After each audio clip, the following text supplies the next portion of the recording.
So now we're in class 2, and I would love to hear some of the things that you guys came up with over the past 2 weeks. I would love to hear how you guys felt, earth, fire, water, air, how you felt the places of your life that were very cardinal, the places where you were mutable, and the places where you were fixed. Does anyone have something that they'd like to share from the last 2 weeks? If you'd like, I can start. And go. Okay, so I noticed, right, because there's no way that I can expect you guys to experience something without experiencing it myself. So very immediately I realized I have no fire in my life. I was trying to manufacture fire in my life through my partner. I was trying to make my partner bring fire into my life, and it wasn't working out very well for me.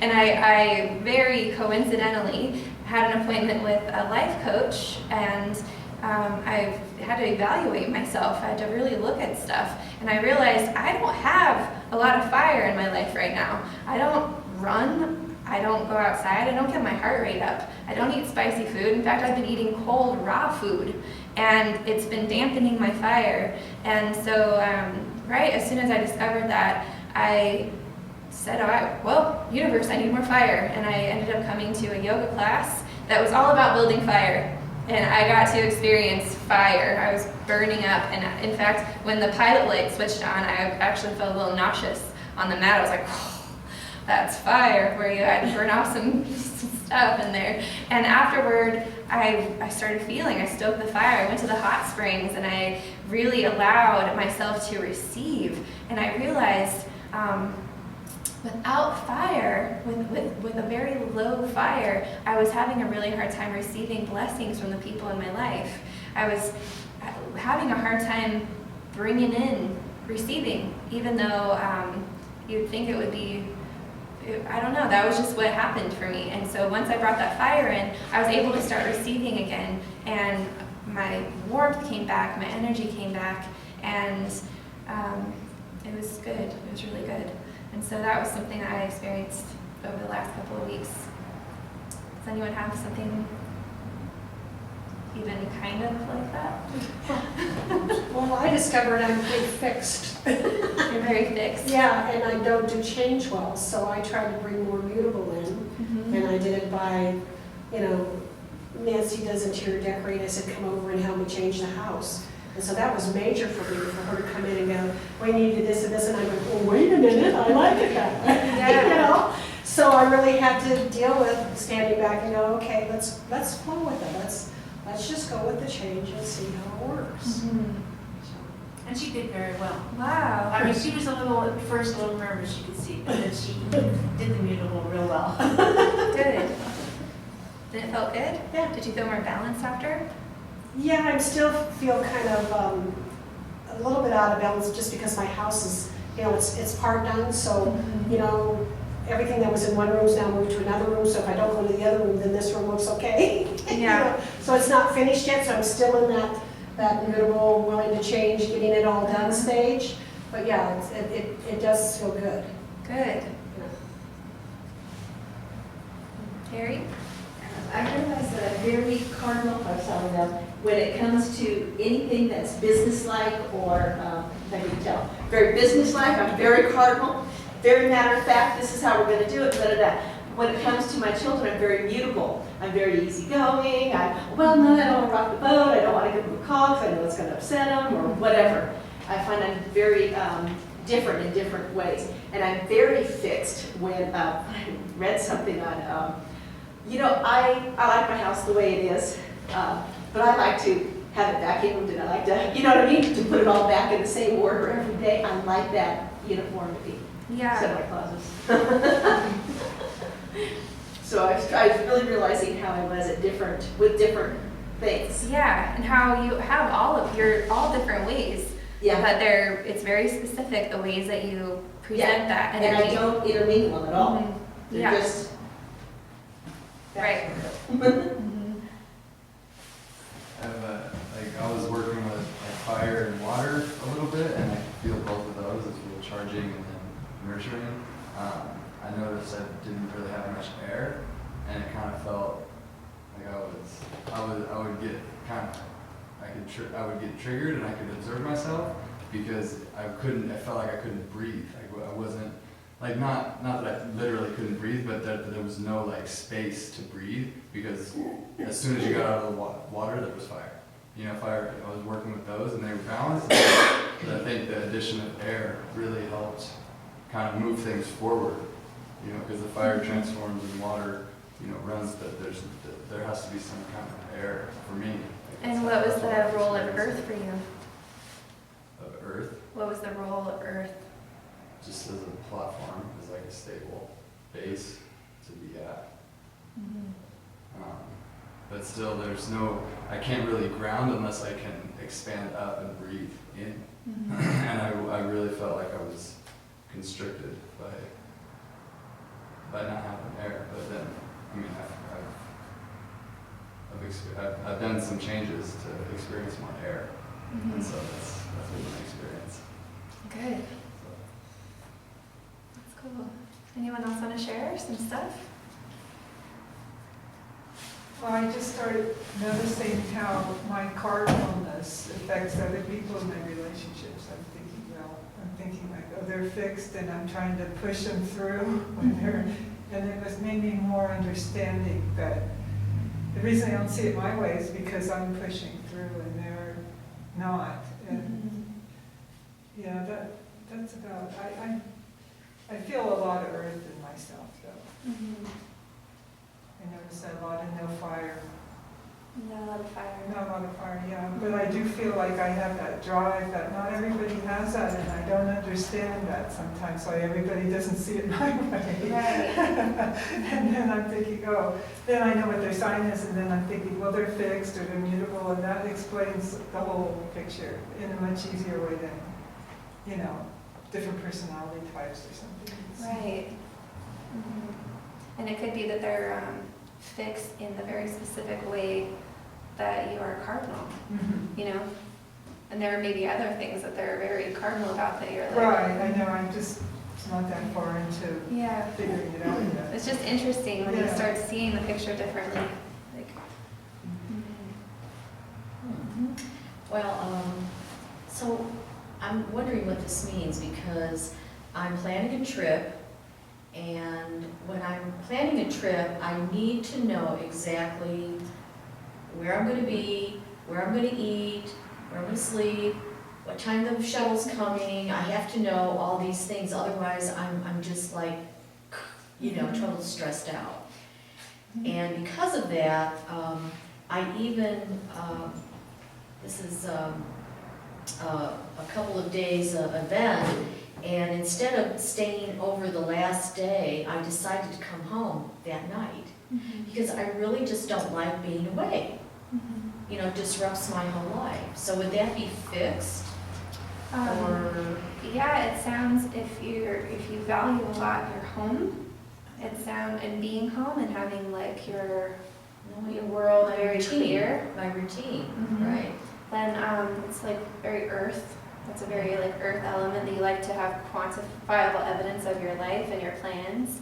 And so that feels like a lot of earth energy and our desire for earth. And so that is an interesting observation. And as we move through the houses today, we're going to create really specific categories now for our life. And so when we're going through it, ask yourself, well, do I feel less like that about this category of my life? Am I allowed to be like flying from the seat of my pants in this category? But maybe when it comes to your home or travel, there's no, like, this is very serious. We need to know. And so this is the next layer, okay? So today, unless anyone has something else to share, no? Okay, so today we're going to talk about the houses. And we're going to talk about, you can't help but talk about the elements and the dispositions when we talk about the houses. And we can't help but talk about the constellations as well. But we're still going to be diving a lot deeper into the constellations as we move forward. This is more house specific. And each house is ruled by a specific constellation. Each house has its own like home constellation that makes it feel right, I guess. It makes it feel validated in itself. So we're going to talk about the natural flow of the cycles. We went over it a little bit in the last class, but tonight we're going to really dig in. And after we talk about the houses, I'm actually going to have a little project for everyone to do. And so be paying attention to yourself as we go through these houses. Try and identify as we go through where that shows up for you. And I'll give specific questions that for each house that you can ask yourself. And I'm actually going to send you those questions in hard copy tomorrow, so you can just ask yourself the questions to yourself today and begin feeling the questions for yourself. And then tomorrow you can actually sit down and really, really write it down, get into the mind, and give that Mercury and Aquarius some work. But tonight, just try and feel the questions. Okay. Does everyone have a syllabus? You don't have one.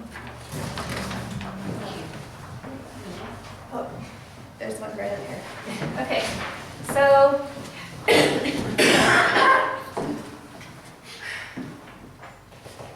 first I'd like to point out that there are 12 pieces to this pie, okay? There's a bottom half of the pie, and there's a top half of the pie. And there's also a left half of a pie and a right half of a pie. So we're going to start with the first house and move through these lower houses, and then we'll move up to the top houses. But I want to talk about the fact that there are these 4 directions involved here. There's always so much balance. There's always going to be a masculine and a feminine energy. There's going to be the 4 cardinal directions of north, south, east, and west. And there's going to be a lot of balance. The whole thing is about balancing it out, balancing out your life, balancing out your energy. And that is what our souls are striving to do. So as we start with the first house, we talked about how this is like the Earth. If you imagine this is the Earth, and then these are the constellations that are kind of surrounding our solar system. This would be sunrise, and that's why they call the sign that shows up right here the rising sign, because from the Earth's perspective, this sign would be rising at the time that the sun would come up, or whatever. For tonight, we talked about how Leo is rising on the horizon on the east at this moment in time. And so as Leo rises up, Aquarius was setting, that constellation was setting to get our bearings. And this top of the chart is all daytime stuff. And daytime stuff has to do with our relationships with other people. It has to do, like high noon, we're like on our stage at high noon. This is when we're among people and we're having conversations, and this whole morning is all consumed with people. If we're living a public life, this is when we're able to be observed by others, because this is when the sun is shining. And this is an interesting concept. In astrology, we all read about our sun signs. We all think that we're our sun signs. But in reality, our sun sign just means this is the way that we shine like the sun. And the only way the sun cannot really perceive itself, right? We feel the sunlight because we're down here and the sun's over there, so we perceive the sunlight. And when you are in your sign, and you have a sun in Scorpio, that means that when you shine like a Scorpio, others can perceive you as a Scorpio, the same way we can perceive sunlight. And so a lot of this stuff here is relating to our interactions with the perceivable other, the perceivable world, okay? This bottom half, this is all nighttime stuff. And if the sun goes down over here and we move into midnight here, all of this stuff is related to our inner self. It's related to who we are when no one's perceiving us, when we're alone, when we're in our intuitive self when we're thinking about ourselves. And so this whole bottom of the chart is going to be about the self. And this whole top of the chart is going to be about the public. Of course, it's all related, and sometimes we'll have these things, we'll have some of this public stuff down here. So today we're just going to talk about the natural field. So we're going to start with cardinal fire, and we're going to talk about the first house. So the first house is in cardinal fire and Aries. Aries rules the first house. It's, as we talked about last time, it's the energy that's necessary for a birthing process. It's the energy that's necessary for a seed to burst out of its seed pod. So much energy has to be generated to get this new life into existence.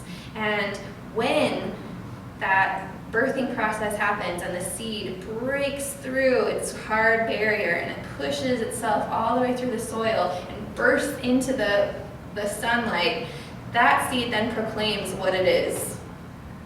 It proclaims, I am a peach tree, I am a tangerine tree, I'm a mint.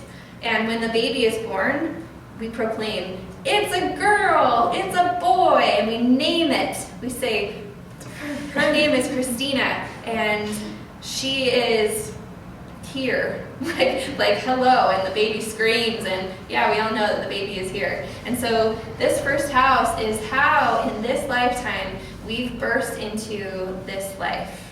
It's very specific to this life that you're in right now. And it's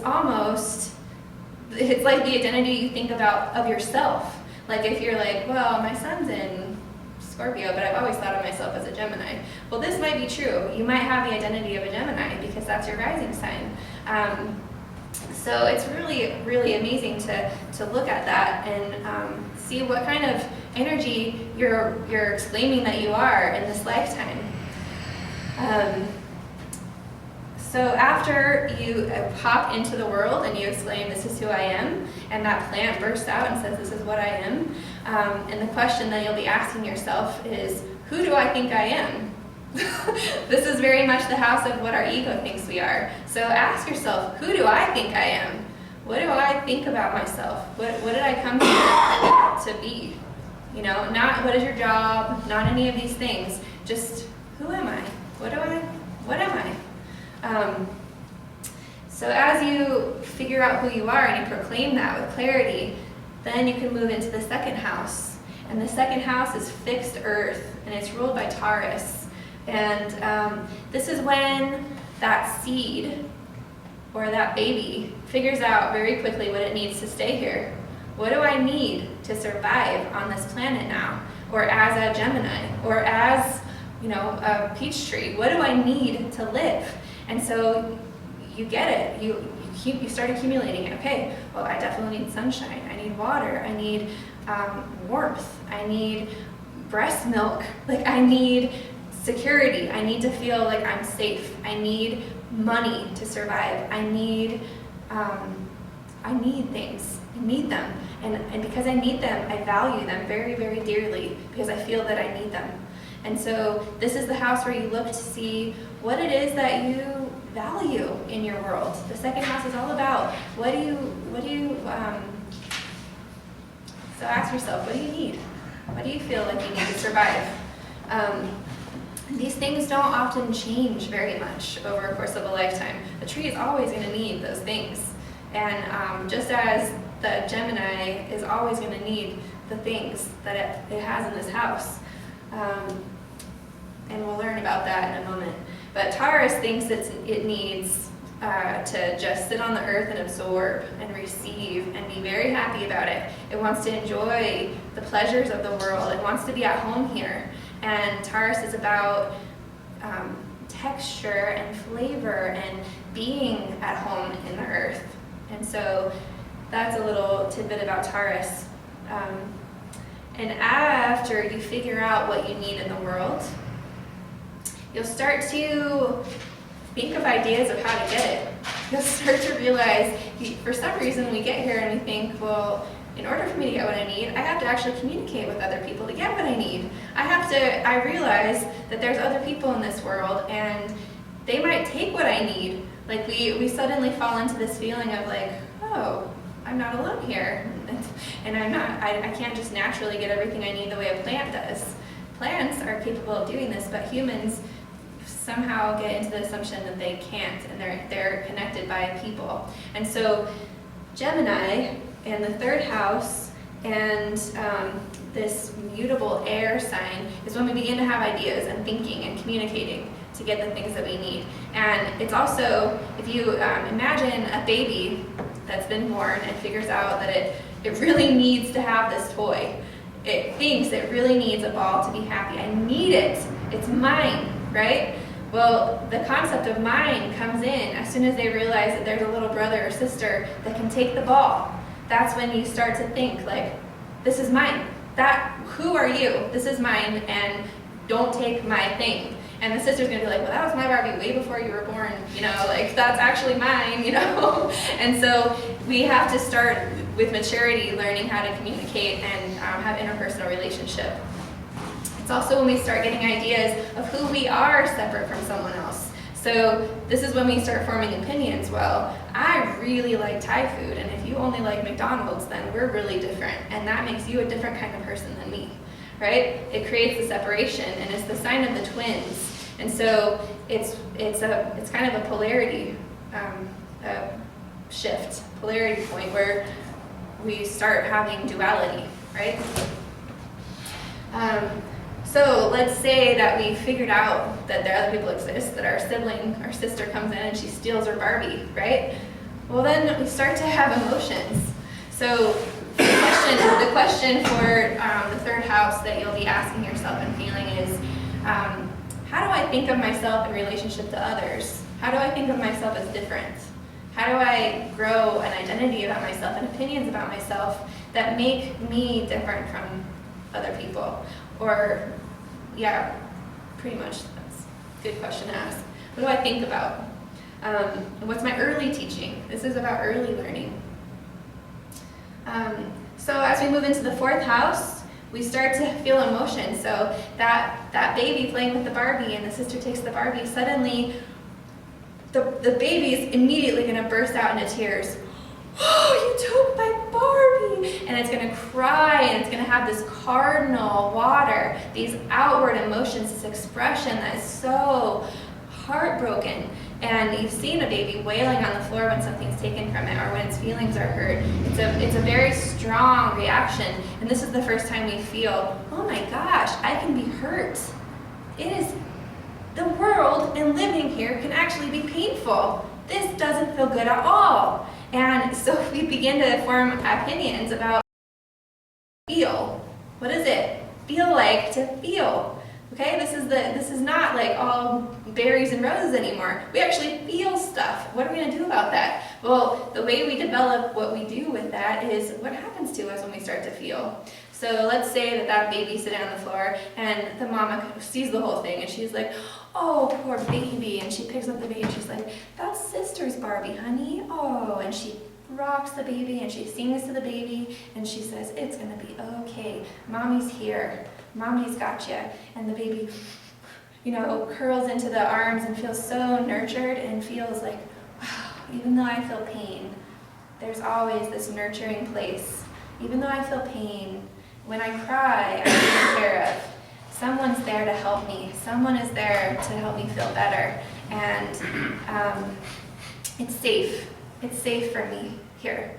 And so that is one way that represents the feminine principle, the mother principle, and our nurturing, the way we feel nurtured. But there's other ways of being nurtured. So a different scenario, baby gets the Barbie taken away, and mommy's not there for whatever reason. She didn't see the whole thing, and the baby has to cry for a minute, and it cries and it cries and it says, it's not safe in the world, I'm so sad, and no one's coming to help me, and sister ran off and I'm all alone. Well, that baby can then start self-nurturing. It can suck its thumb and it can say, well, at least I have myself, and so we start to see a pattern of, well, can that baby self-nurture? Will it just cry itself to sleep? Will it actually feel nurtured by self-nurturing? Will it feel a distrust with the mother principle? Will it disconnect from its emotions? Will it avoid situations that cause pain? Oh, like as soon as someone comes, like, it's not my Barbie, I don't know, don't take my Barbie, you know? So maybe it doesn't grow attachments to things because it's too painful, and no one's there to help it when it feels pain. And so this house is a really important house, and it's ruled by Cancer. And this is a really important house because as a culture, we have a hard time with emotion. As a culture, we've had a hard time with nurturing and feeling safe.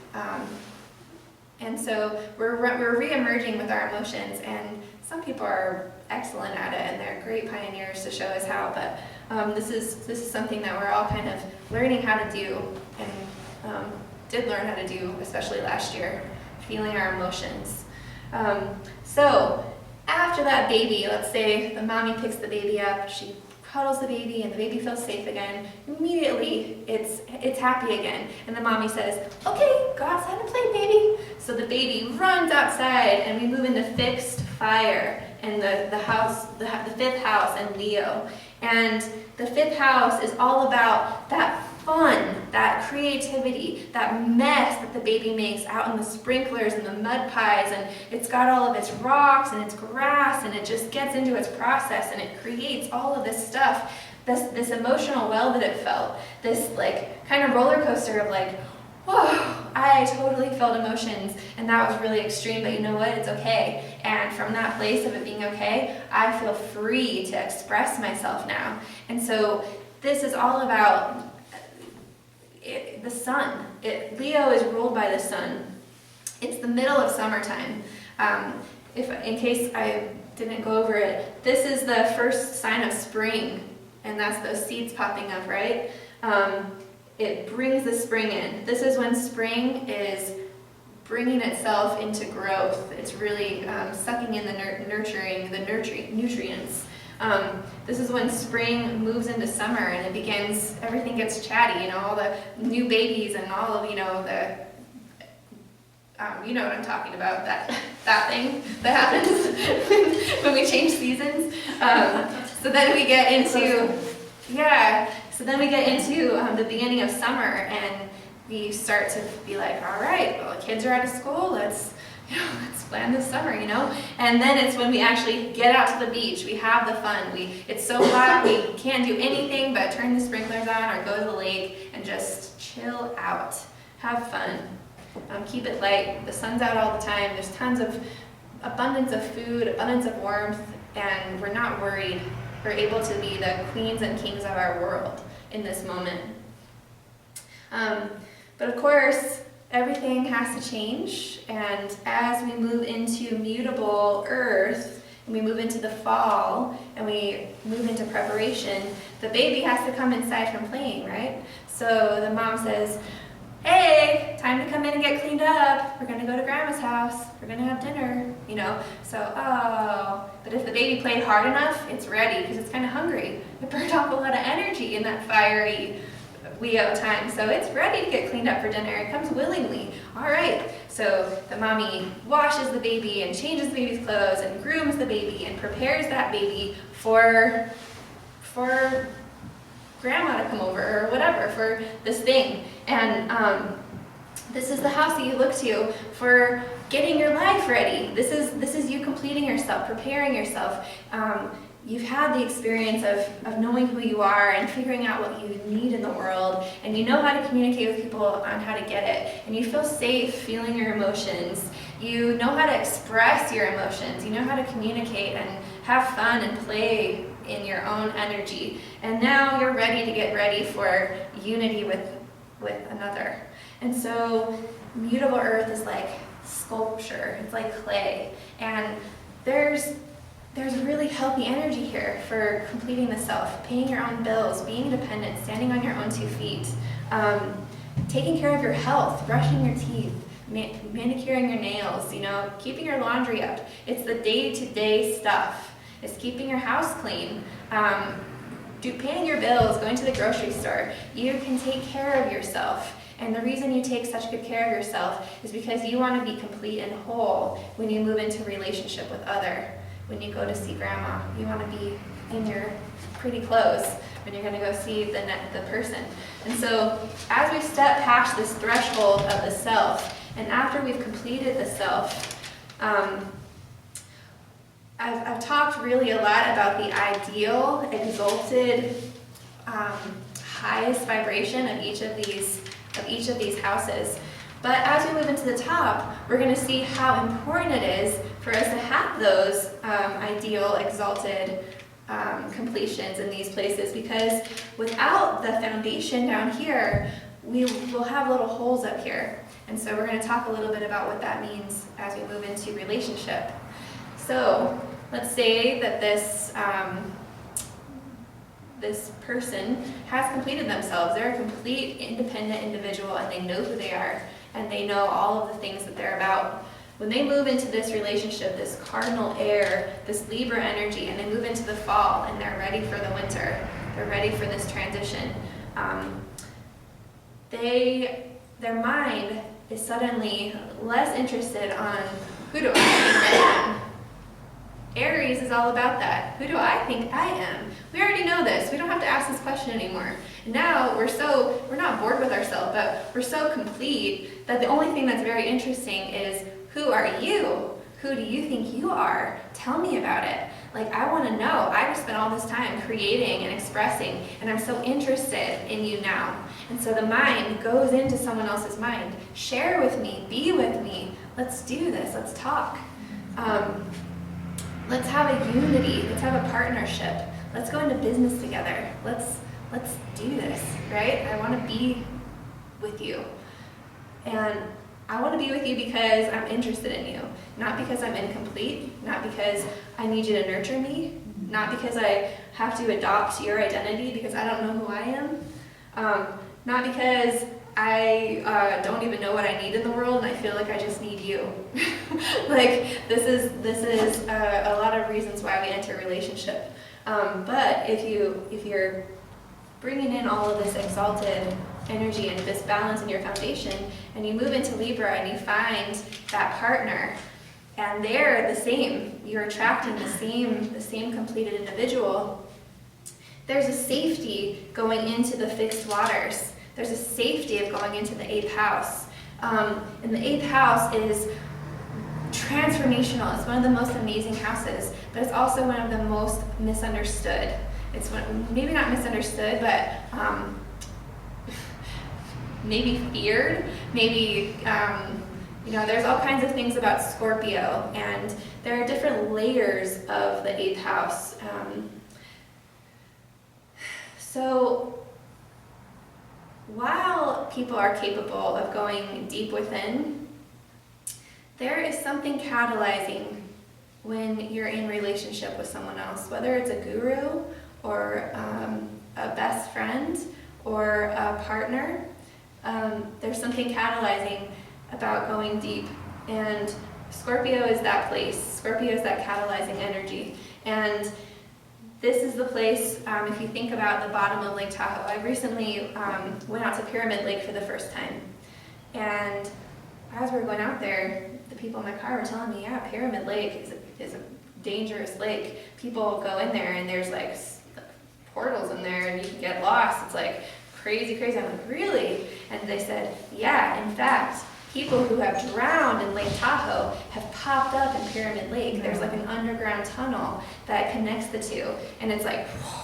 Like, it's a mysterious depth that I wasn't even aware of. Every time I talk about Scorpio, I bring it up, oh, it's like Lake Tahoe, and everyone has their own ideas about what's at the bottom of Lake Tahoe. There's dead bodies down there, there's a monster down there, like, who knows what's down there. It's just cold and it's scary and people don't go down there, But then there's this extra dimension of like, and there's an underground tunnel that leads to Pyramid Lake, like, And so it was only through my experience of being with these people in my car, of having a trusted relationship with these people, that I was able to discover this deeper wisdom, this deeper knowledge. And that is what happens to us inside of our own awareness of who we are.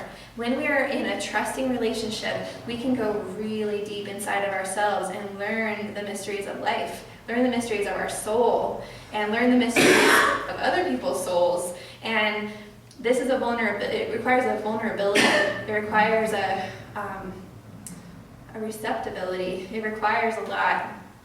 And if you think that you have things inside of you that, like, if the idea of everyone being able to read everyone's minds terrifies you to no end, then you may be afraid to have intimacy.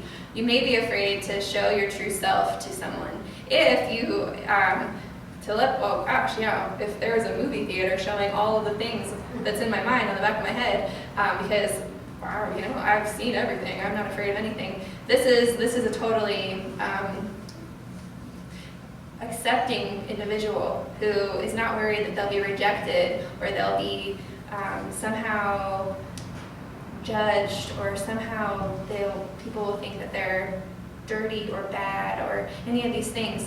We have been transmuting that energy at a rapid pace over the last couple of years, but this is the place where we hold that stuff. This is the place where we tuck it all in, and this is the place where we're still kind of hiding. And so if you understand that that's where the juice is, in all of those scary places, that's where the real energy is, that's where the real knowing is, then you can actually start to release your grip on your fear of those things. You can actually be like, whoa, this is okay, I'm learning a lot from this. So, yeah, it's like a deep sea dive. I think I talked last week a little bit about how if you're going to go scuba diving and you're going to go real deep, if you have a scuba partner, you guys can go deeper and deeper and deeper. And if you have a partner there and you find that buried treasure, then the two of you can pull it up. And this is what happens when you go in there. You can actually pull up all that wisdom and move into Sagittarius in the 9th house. The 9th house is all about the wisdom that comes from all of this soul searching, the wisdom that expands our horizons and expands our minds and expands our awareness of what is at all. It's fixed, it's mutable fire. And mutable fire it's the sign of the archer, it's the house of the archer. So mutable fire is that fire that drives us to want to expand the horizon. It drives us to want to have a target to put our energy at. It drives us to search for the things that will help us to grow. And our search is fueled by the stuff that happens in the 8th house.